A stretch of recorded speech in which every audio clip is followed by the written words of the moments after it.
اسلام آیا نہیں، بھیجا گیا ہے، پھیلا نہیں پھیلایا گیا ہے، بچا نہیں بچایا گیا ہے۔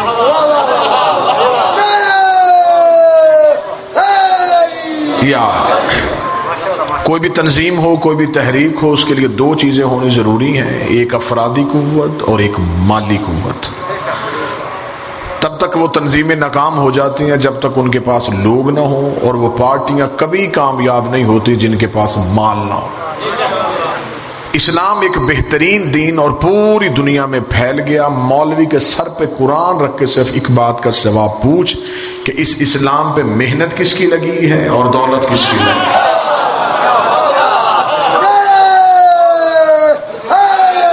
یار دو ہستیوں نے احسان کیا اس اسلام پہ، ایک علی کا باپ اور ایک زہرا کی ماں۔ ایک نے محنت کی حد کی، ایک نے دولت کی انتہا کی۔ جس نے دولت کی انتہا کی اس نے اس طرح دولت کی انتہا کی، اس نے اپنے پاس کچھ نہ رکھا، جو تھا اسلام میں دے دیا۔ آج کسی مسجد میں کسی جمعے کے خطبے میں نہ اس بی بی کی بات ہوتی ہے، نہ اس ابو طالب کا تذکرہ ہوتا ہے۔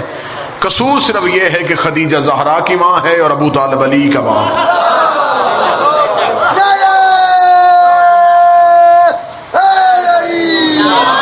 ورنہ تاریخ کی کتابیں اس بات پہ شاہد ہیں کہ یہ اسلام کی وہ پہلی خاتون تھی اور وہ آخری خاتون جس نے اسلام سے لیا نہیں، اسلام کو دیا ہے۔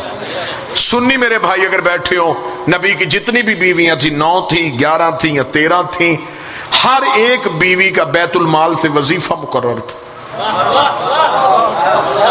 سوائے بی بی خدیجۃ الکبریٰ کے۔ اس نے اسلام سے لیا نہیں، اس نے اسلام کو دیا ہے۔ اور تاریخ کی کتابیں اس بات پہ گواہ ہیں، جب عرب کے گستاخ ننگی تلواریں لے کے ہمارے نبی کے دروازے پہ آئے تھے کہ عبداللہ کے یتیم ہم تجھے قتل کرنے آئے ہیں، پردے کے پیچھے بیٹھی ان سیدوں کی ماں نے کہا تھا مولا تو کیوں گھبراتا ہے، یہ جتنے تیرے قتل کرنے کے پروگرام میں آئے یہ سارے میرے قرض دار ہیں، یہ سارے میرے نمک خوار ہیں۔ بی بی نے پردے کے پیچھے کھڑی ہو کے آوازیں پہچان کے کہا تھا اور فلاں ابن فلاں بتا کیا تیرے باپ نے میرا اتنا قرضہ نہیں دینا، اور فلاں کے بیٹے بتا کیا تو میرے کمی کا بیٹا نہیں ہے، اور فلاں کے بیٹے بتا کیا تیری ماں میری گھر کی نوکرانی نہیں ہے۔ سب نے ہاتھ باندھ کے کہا تھا بی بی غلطی ہو گئی، معافی کیسے مل سکتی ہے؟ سیدوں کی ماں نے کہا گھبراتے کیوں ہو، میرے محمد کے کلمے پڑھتے جاؤ، قرضے معاف کرواتے جاؤ۔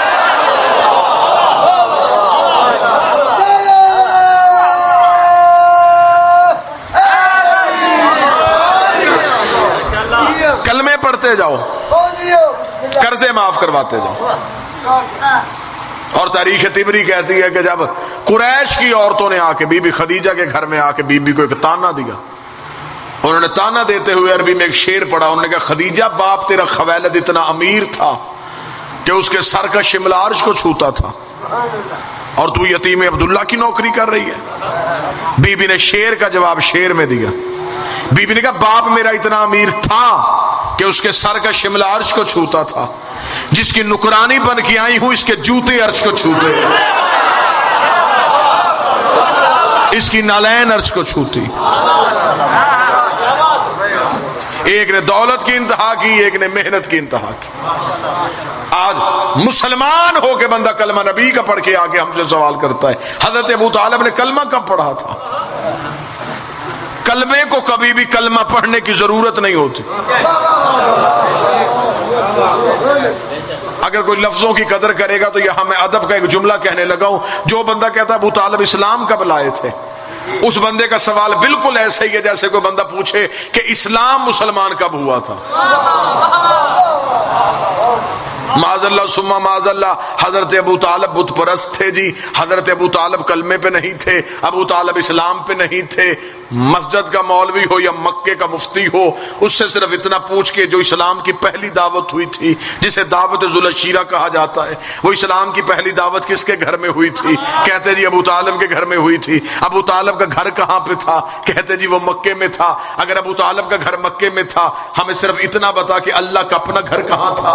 اللہ کا اپنا گھر بھی مکے میں تھا، تو جب اللہ کا اپنا گھر تھا تو بات ابو طالب کے گھر میں کیوں ہوئی ہے؟ جب خدا کا اپنا گھر تھا تو دعوت ابو طالب کے گھر میں کیوں نہیں ہوئی ہے؟ مجھے نہیں پتا کتنے شیعہ بیٹھے ہو، کتنے سنی بیٹھے ہو، لیکن جو عادل مزاج بن کے، جو منصف مزاج بن کے تقریر سننے کے لیے نہیں، یہاں سے عقیدہ لینے کے لیے آئے ہیں، ہمیں بتائیں کہ ابو طالب کا گھر مکے میں تھا، اللہ کا گھر مکے میں تھا، پھر چاہیے خدا کو یہ تھا کہ اسلام کی پہلی دعوت اللہ اپنے گھر میں کرتا، نبی سے کہہ دیتا کہ جب ابو طالب نے کلمہ ہی نہیں پڑھنا پھر ہمیں کیا ضرورت ہے ہم ابو طالب کے گھر دعوت کریں؟ بات اللہ کی تھی، اللہ کے گھر میں ہونی چاہیے تھی، بات توحید کی تھی، اللہ کے گھر میں ہونی چاہیے تھی، بات رسالت کی تھی، اللہ کے گھر میں ہونی چاہیے تھی۔ جب ہم نے علماء سے پوچھا کہ بات اللہ کی تھی، ہوئی ابو طالب کے گھر میں کیوں؟ انہوں نے جواب ایک ہی دیا، ابو طالب کے گھر میں اسلام کی پہلی دعوت اس لیے ہوئی تھی کہ اللہ کے گھر میں بت پڑے ہوئے تھے، اللہ کے گھر میں بت پڑے ہوئے تھے، اللہ کے گھر میں بت پڑے ہوئے تھے، ڈوب کے مر جا، رحمان کے گھر بت تھے، عمران کے گھر بت نہیں تھا۔ اللہ کے اپنے گھر میں بت تھے، خدا کے اپنے گھر میں بت تھے، تو جو ہے صاحب، لیکن حضرت عمران کے گھر میں بت نہیں تھے۔ ابو طالب نے کلمہ کب پڑھا؟ ہمیں صرف اتنا بتا کہ ہمارے نبی کا نام محمد کس نے رکھا؟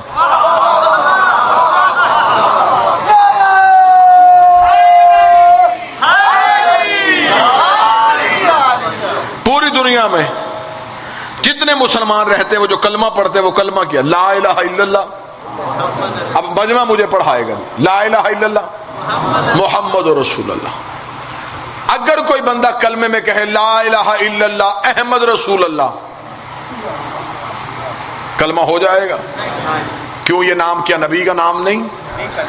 لا الہ الا اللہ یاسین رسول اللہ، لا الہ الا اللہ مزمل رسول اللہ، لا الہ الا اللہ مدثر رسول اللہ، لا الہ الا اللہ باسط رسول اللہ، یہ سارے نام نبی کے ہیں، لیکن کلمے میں پڑھنے کی اجازت نہیں۔ سمجھ لگے تو بولیے، اگر رائتی نمبر نہیں دینے، سارے نام نبی کے ہیں، کلمے میں پڑھنے کی اجازت نہیں۔ کلمے میں ایک ہی نام پڑھنا ہے، محمد۔ محمد نام رکھا کس نے؟ علی کے باپ نے، اس سے پہلے یہ نام تاریخ میں ہے بھی نہیں۔ حضرت عیسیٰ نے بشارت دی تو وہ بشارت یہی دی، مبشر رسولا یاتی من بعدہ اسمہ احمد، میرے بعد ایک نبی آئے گا جس کا نام احمد ہوگا۔ لیکن کیونکہ باپ دنیا میں تھے نہیں، تربیت کی حضرت ابو طالب نے، حضرت ابو طالب نے گود میں اٹھایا، اٹھا کے کہا میرا جی چاہتا ہے میں اس کا نام محمد رکھوں۔ یہ اللہ اور ابو طالب کا کاروبار ہی ایسا تھا۔ خدا نے کہا ابو طالب میرے نبی کا نام تو رکھ، تیرے بیٹے کا نام میں رکھوں۔ چلے جو چپ بیٹھے ان کے لیے صدر کہہ دیتا ہوں، اللہ نے کہا ابو طالب میرا نبی تیرے گھر میں آیا، مجھے نہیں پتا کس بندے پہ گرمی کا اثر ہے، کون مزاج کی وجہ سے نہیں بول رہا ابو طالب میرا نبی تیرے گھر میں آیا، تیرا علی میرے گھر میں آئے گا، تو نے میرے نبی کا نام محمد رکھا، میں نے تیرے بیٹے کا نام علی رکھا، لیکن ابو طالب اگر میں احسان کے بدلے احسان کی صورت میں کرتا رہا، کل کو دنیا کہے گی اللہ ہو کے بندے سے مقابلہ کرتا رہا، خالق ہو کے مخلوق سے مقابلہ کرتا رہا، معبود ہو کے اب سے مقابلہ کرتا رہا۔ ابو طالب ایک احسان میں تجھ سے بڑھ کے کرنا چاہتا ہوں، اور اتنا اونچا احسان کروں گا جتنے اللہ اور بندے ہونے میں فرق ہوتا ہے۔ میرے اللہ وہ احسان کون سا ہے؟ فرمایا تو میرے نبی کا نکاح فرش پہ پڑھا، میں تیرے علی کا نکاح عرش پہ پڑھا۔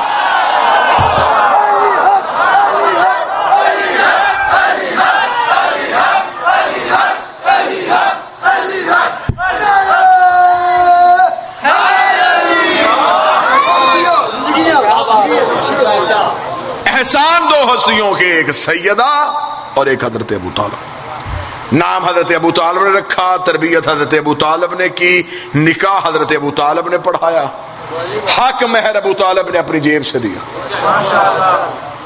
پھر وہ قومیں غرق ہو جاتی ہیں جو اپنے محسنوں کے احسان بھولتی ہیں۔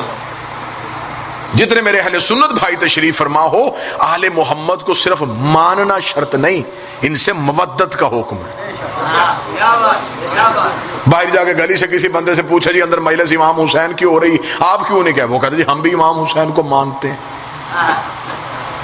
مانتے تو ہم بھی ہیں، ماننے میں اور مودت میں فرق ہے۔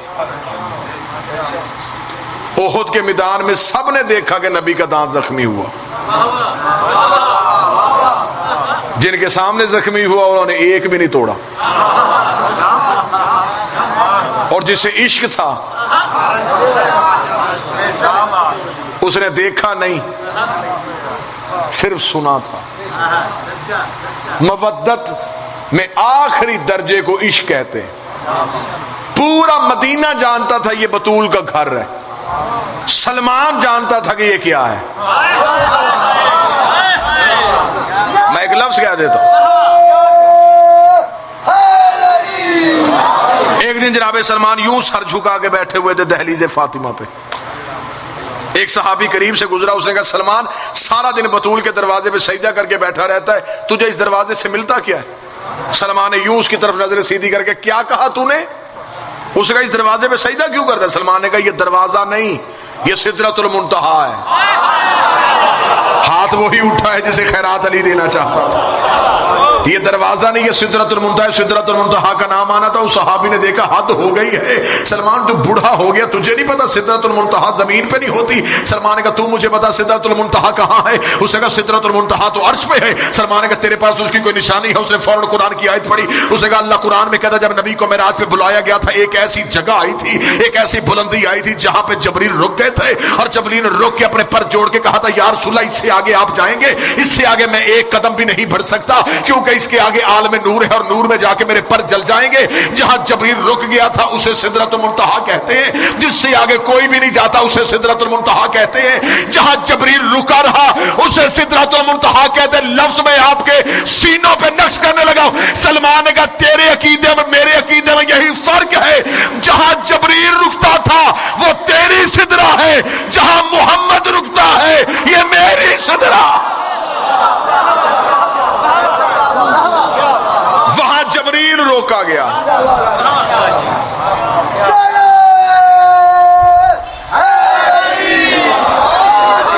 یہاں مصطفیٰ کو روکا گیا. اور مجھے علی کی عزت کی قسم ہے نبی دو جگہوں پہ رکے. تیسری جگہ پہ میں نے نبی کو رکتے نہیں دیکھا.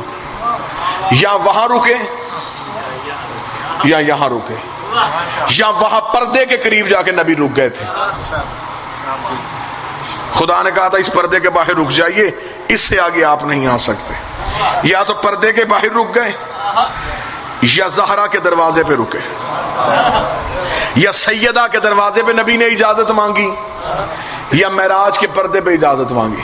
مجھے نہیں پتا کوئی بندہ وصول کرے گا یا سر سے گزار دے گا، یا نبی نے وہاں اجازت مانگی ہے یا یہاں اجازت مانگی ہے. پھر دونوں میں سے ایک بات ہے، یا یہاں وہاں بطول رہتی ہے یا یہاں توحید رہتی ہے. یا وہاں پہ روکا ہے یا یہاں پہ روکا. سلمان کو پتا تھا کہ یہ دروازہ نہیں، کیونکہ سلمان صرف مانتا نہیں تھا، سلمان کو مودت. نہج الفارس ایرانیوں نے کتاب لکھی ہے جناب سلمان کی سیرت پہ. انہوں نے لکھا کہ ایک دن ایک چند بندے مولا علی کے پاس ہے. انہوں نے مولا علی سے آ کے کہا یا علی ہم نے سنا ہے کہ آپ مردے زندہ کر لیتے. علی مسکرا کے علی نے فرمایا یہ کام میرے نوکر بھی کر لیتے. جس کا عقیدہ میرے ساتھ ملے وہ سارا لائے. فرمایا یہ کام میرے نوکر بھی کر لیتے. نوکروں کا نام آنا تھا. وہ بندے وہاں سے اٹھے، وہاں چلے گئے جہاں پہ جناب سلمان بیٹھے تھے. جا کے جناب سلمان سے کہتے ہم تیرے مولا علی کے پاس گئے تھے، ہم نے ان سے پوچھا تو مردے زندہ کر لیتا. علی نے کہا یہ کام تو میرے نوکر بھی کر لیتے. سلمان تو بھی تو علی کا نوکر ہے، تو مردے زندہ کر لیتا ہے. حکیم صاحب جناب سلمان مسکرا. جناب سلمان نے مسکرا کے کہا میں نے آج تک کبھی مردہ زندہ کیا تو نہیں، لیکن اگر وہ کہتا ہے ہوئے ہوئے ہوئے ہوئے بے نیازی کی ہے آپ نے یہاں پہ آ. میں نے کبھی مردہ زندہ کیا نہیں، لیکن اگر وہ کہتے ہیں تو پھر میں کر لیتا ہوں. انہوں نے کہا نہیں دعویٰ نہیں چاہیے، ہمیں دلیل دیں. جناب سلمان کا ہاتھ پکڑا، قبرستان میں چلے گئے. قبرستان میں جا کے سلمان سے کہنے لگے یہاں کوئی مردہ زندہ کر. سلمان نے کہا قبر اپنی مرضی کی ڈھونڈو.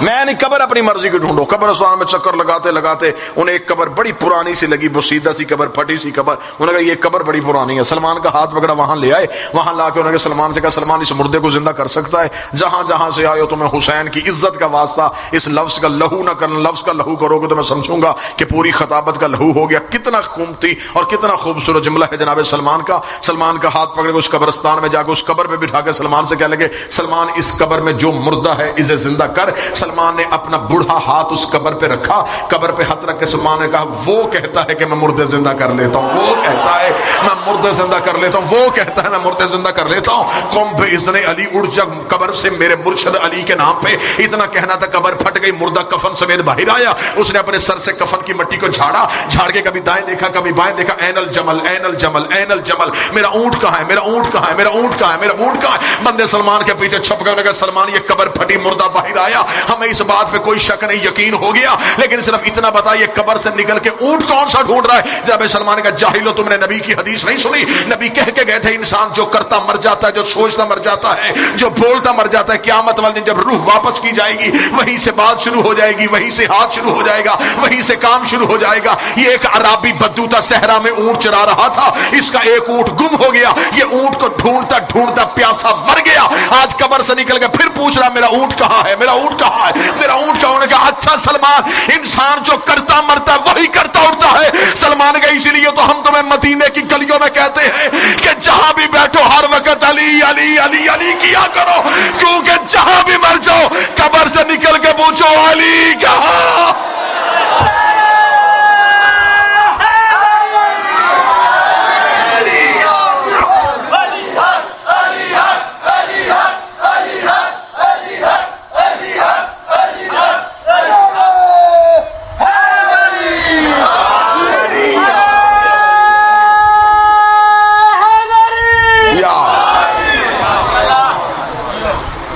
صرف ان کو مانو نا, ان سے مودت کرو.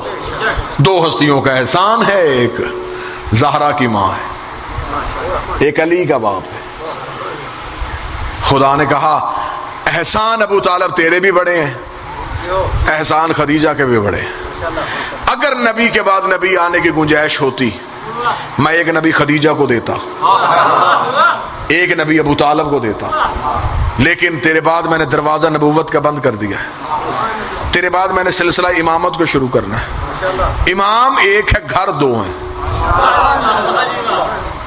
اگر امام خدیجہ کو دوں ناراض ابو طالب ہو جائے گا, امام ابو طالب کو دوں ناراض خدیجہ ہو جائے گی. نہ میں نے خدیجہ ناراض کرنی ہے, نہ میں نے ابو طالب ناراض کرنا ہے. بات زور والی ہو تو زور سے نہ بھی کرو تو بات وصول ہو جاتی ہے. خدا نے کہا میرا محمد سواری میں بھیجتا ہوں, نوکر کا انتظام میں کرتا ہوں, تھوڑی دیر کے لیے تو عرش پہ آ جا, مل کے مشورہ کر لیتے ہیں. ایسے کر لیتے ہیں ایک گھر سے بیٹا لے لیتے ہیں, ایک گھر سے بیٹی لے لیتے ہیں. مرج البحرین یلتقیان, ہم ان دو دریاؤں کو ایسے ملا دیتے ہیں. یخرج اللؤلؤ والمرجان, پھر ایک ان میں سے حسن لے لیتے ہیں, ایک ان میں سے حسین لے لیتے ہیں. دو ہستیوں کا احسان اور نسل امامت قیامت تک کے لیے خدا نے بچا دی. اگر کوئی میرے اہل سنت بھائی بیٹھا ہے, واللہ بخدا ہم مجلسے کسی کے فرقے پہ اعتراض کرنے کے لیے نہیں کرواتے. ہمارا مجلسے کروانے کا مقصد یہ ہوتا ہے کہ حق آپ تک پہنچے. یہ اعتراض ہے میری قوم پہ, اعتراض پہ اعتراض, اعتراض پہ اعتراض. اتنے سالوں سے ہم اعتراض کا ہی سامنا کرتے آ رہے ہیں. شیعہ صحابہ کو نہیں مانتے, شیعہ نبی کی بیویوں کو نہیں مانتے, نہ ممبر پہ ہوں, باوضو ہوں, لاؤڈ سپیکر پہ ہوں, نہ مجھے بانی مجلس نے کہا. اپنا عقیدہ میں اپنی قوم کو سنانے لگا ہوں. جو نبی کے سچے صحابی کا منکر ہو ہم اسے لعنتی سمجھتے ہیں. میں ٹھیک ہے کو بات میں نے غلط تو نہیں کہی. جو نبی کے مخلص صحابی کا منکر ہم اس پہ لعنت کرتے ہیں. ہم قطعاً اس بندے کا احترام نہیں کرتے جو نبی کے صحابہ کا منکر ہو. لیکن ہم ہاتھ باندھ کے صرف اتنا پوچھنا چاہتے ہیں, ہمیں صرف اتنا بتاؤ صحابی کا معیار کیا ہے. کیا جو بھی نبی کے پاس بیٹھے وہ صحابی ہوتا ہے؟ پھر ابو جہل بھی بیٹھتا تھا, ابو لہب نے بھی نبی کو دیکھا تھا. صحابی کا معیار کیا ہے؟ جو صحبت نبی میں رہے اور اطاعت رسول میں رہے. جو نبی کی اطاعت سے 1 انچ کے لیے بھی باہر نکلے تو خدا اگر نوح کا بیٹا شجرے سے نکال سکتا ہے، کیا کیا تھا نوح کے بیٹے نے؟ نوح کے بیٹے کا کیا قصور تھا؟ اس نے یہ کہا تھا کہ تو میرا باپ نہیں ہے۔ آج بندے کہتے ہیں امام بارگاہوں میں نہیں آنا، امام بارگاہ میں آنے سے نکاح ٹوٹ جاتا ہے، مجلس میں نہیں آتے، امام بارگاہ شیعوں کا۔ آؤ میں تمہیں بتاؤں، نوح کی جو کشتی تھی وہ صرف کشتی نہیں تھی۔ کتابیں چاہو گے میں کتابیں ممبر پہ دکھاؤں گا، جس نے حوالہ مانگنا ہو مجھ سے حوالہ پوچھ لینا۔ جو نوح کی کشتی جسے سفینہ تو نوح کہتے ہیں، اس کشتی کے اندر ایک علم بھی لگا ہوا تھا، اس کشتی پہ پنجتن کے نام لکھے ہوئے تھے، پنجتن کے نام تھے، ایک علم تھا۔ نوح جوڑا جوڑا بٹھاتا رہا۔ نوح کی کشتی ایک جگہ پہ جائی ہے، نوح دیکھ رہا ہے کہ نوح کی بیوی بھاگ رہی ہے، نوح کا بیٹا بھی بھاگ رہا ہے۔ نوح کا بیٹا پہاڑی پہ کھڑا ہو گیا۔ خدا قرآن میں کہتا ہے کہ نبی نے پیچھے سے آواز دی، تو میرا بیٹا ہے واپس آ جا، میں تجھے کشتی پہ بٹھا لیتا ہوں۔ بیٹے نے پہاڑ کی بلندی پہ کھڑے ہو کے کہا، بابا اس عذاب کے پانی سے مجھے یہ پہاڑ کی بلندی بچا لے گی، تیرا یہ پانی طوفان کا اس پہاڑ کے برابر نہیں آ سکتا۔ خدا کہتا پھر قرآن نے ہمیں منظر دکھایا، نوح کے بیٹے کے پاؤں تک پانی آیا، نوح کے بیٹے کی آنکھیں کھلی تھی، باپ بلاتا رہا، بیٹا واپس نہیں آیا۔ نوح کے بیٹے کی ٹانگوں تک پانی آیا، نبی بلاتا رہا، بیٹا واپس نہیں آیا۔ نوح کے بیٹے کے پیٹ تک پانی آیا، نبی حجت بن کے بلاتی رہی، بیٹا واپس نہیں آیا۔ نوح کے بیٹے کے سینے تک پانی آیا، حجت حجت بن کے پکارتی رہی، نبی کا بیٹا واپس نہیں آیا۔ نوح کے بیٹے کے گلے تک پانی آیا، نوح آوازیں دیتا رہا، بیٹا واپس نہیں آیا۔ جب نوح کے بیٹے کا حلق پانی میں ڈوبنے لگا، موت اسے سامنے سے نظر آنی شروع ہو گئی۔ اس نے حسرت کی نظروں سے نوح کا چہرہ دیکھا، نوح کا ایک ہاتھ جگر پہ آیا۔ نوح نے منہ آسمان کی طرف کر کہا، میرے اللہ اب بھی بچ سکتا ہے، اب بھی بچ سکتا ہے۔ فرمایا بچانا کیوں چاہتا ہے؟ فرمایا میرا بیٹا ہے۔ قرآن کی فوراً آیت آ گئی، لیس من اہلک، یہ تیرا تھا ہی نہیں، یہ تیرا ہے ہی نہیں، میں نے تیرے شجرے سے نکال کے پھینک دیا ہے، میں نے تیرے شجرے سے نکال کے پھینک دیا ہے۔ اب میں جرت کے ساتھ جملہ کہنے لگا ہوں، خدا کہتا اس نے تیرا انکار کیا، یہ قیامت والے دن تیرے شجرے سے اٹھے گا ہی نہیں۔ آج کوئی بندہ سید ہو کے علی ولی اللہ کا انکار کرے، وہ نوح کا بیٹا تو ہو سکتا ہے، علی کا بیٹا نہیں ہو سکتا۔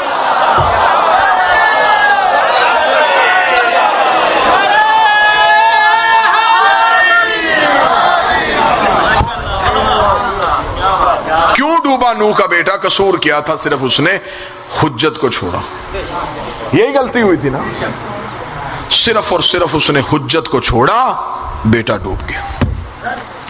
اور قرآن کہتا ہے ایک نوح کے گاؤں میں رہتی تھی، نوح کے چک میں رہتی تھی، نوح کے پنڈ میں رہتی تھی، غریب ترین عورت تھی، نام بھی میں اس کا ممبر سے لے لیتا ہوں، نام تھا اس کا سالبیہ۔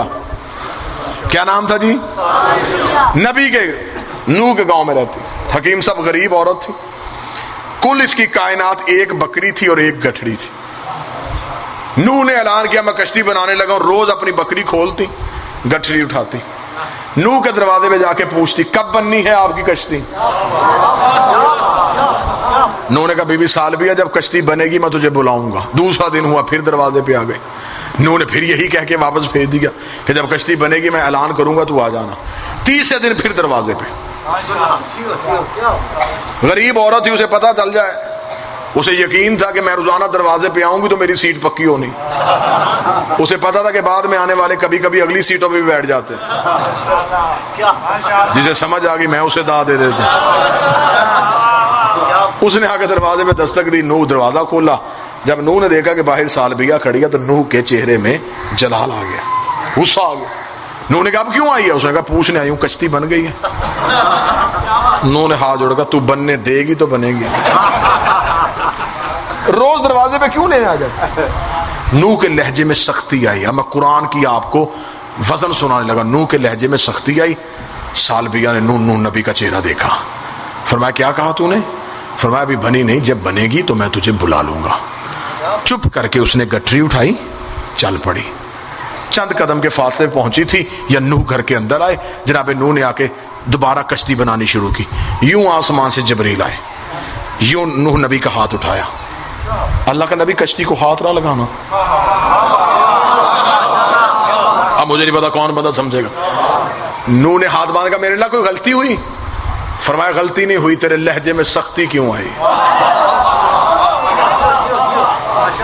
میرے اللہ میں نے اسے واپس بھیجا، فرمایا وہ تیری مومنہ ہے، پیار کرتی ہے تجھ سے۔ اچھا میرے اللہ میں تجھ سے معافی مانگو، تو فرمایا معافی مجھ سے نہیں، معافی اسی سے مانگ۔ ہوئے ہوئے ہوئے ہوئے، اسے کہتے ہیں خدا۔ نوح نے وہیں پہ کشتی چھوڑی، نوح دوڑے، گلی کا موڑ مڑ رہی تھی سالبیہ، نوح پیچھے سے آیا، آواز کا رک سالبیہ، تیری وجہ سے میرا اللہ مجھ سے ناراض ہو گیا۔ اس نے گٹھری زمین پہ پھینک کے کہا آج مجھے پتا چلا میں لاوارث نہیں ہوں،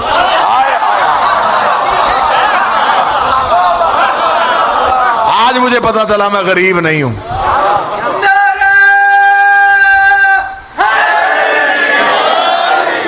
میری وجہ سے ناراض ہو گیا؟ ہاں تیری وجہ سے ناراض۔ وہ کہتا ہے کہ سالبیہ کو منا، یوں ہاتھ جوڑ کے کہتی اللہ کا نبی میری جرت کیا، میری مجال کیا۔ سالبیہ چل تو روٹھی تھی، تو مان گئی، پھر میں نبی اللہ کا ہوں، وعدہ تجھ سے کرتا ہوں، اب تو میرے دروازے پہ نہ آنا، جب کشتی بن گئی میں خود تجھے لینے تیرے دروازے پہ۔ اس لیے میرے 12ویں نے فرمایا، کمال الدین واتمام نعمہ میں شیخ صدوق نے لکھا، میرے 12ویں نے کہا شیعو میرے ظہور کی دعا مانگا کرو، اگر میرے آنے سے پہلے تم مر گئے تم نہ آنا،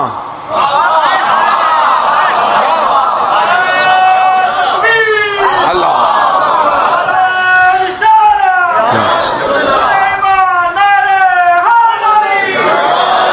میں تمہیں لینے تمہاری قبر پہ ہوں۔ بس ختم کروں بیان۔ نوح کی کشتی بن گئی، نوح نے کشتی جب لے گئے، صرف حجت کو ماننا، مودت کتنی ضروری ہے۔ بیٹا مانتا تھا، مودت نہیں تھی، ڈوب گیا۔ بولے تو صحیح نا آپ میرے ساتھ، یہ سالبیہ صرف مان نہیں رہی، اس کے دل میں مودت بھی ہے۔